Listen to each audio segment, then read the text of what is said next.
يا باشمهندس يا باشمهندس. انا؟ ايوه حضرتك مش عارف انا مين؟ حضرتك انا مش عارف انا مين، بس واضح كده من اللبس ومن الصواني ان احنا زمايل. زمايل ايه بس؟ انا مش هينفع اسكت اكتر من كده. علاء وهدير بيضحكوا عليك. باشمهندس علاء وباشمهندس هدير بيضحكوا عليا ازاي؟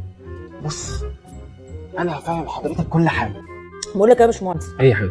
ما تقعدني شويه على الكرسي. لا، ده كرسي رئيس مجلس الاداره وانا رئيس مجلس الاداره. انت صدقت نفسك؟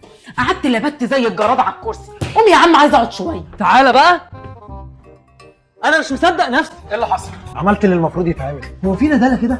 في مستوى اخلاق كده؟ والله العظيم معاك حق، بس اقسم بالله باشمهندس علاء البيه واخدني على جنب وبيكذب عليا وبيقول لي ان انا رئيس مجلس اداره الشركه دي كلها، وان حضراتكم يعني سوري في اللي انا هقوله موظفين عندي.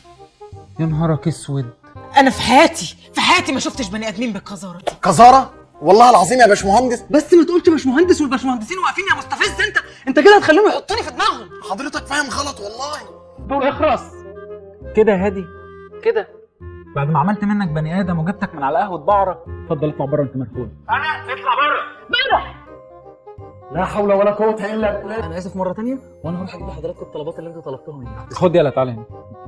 تعالى احنا اصلا كنا عايزين اقعد. لا والله ما صحش والباشمهندس موجود. اتنيل اقعد انا اللي بقول لك. لا والله يا باشمهندس ما اقدر اقعد. اقعد يالا.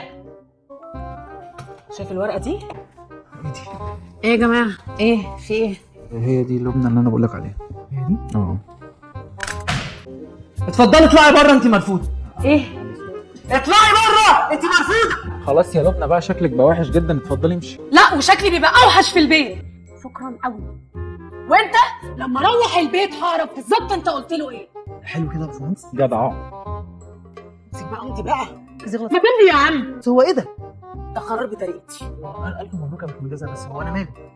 يا عم في إيه يا عم؟ امضي. بس امضي ازاي؟ امضي ازاي صح؟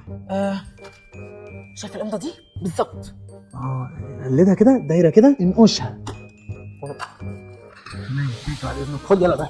انا قلت لك امشي. انا اسف. امضي دي كمان. دي ترقيه لحضرتك برضو؟ لا دي زياده مرتب بقى ليا.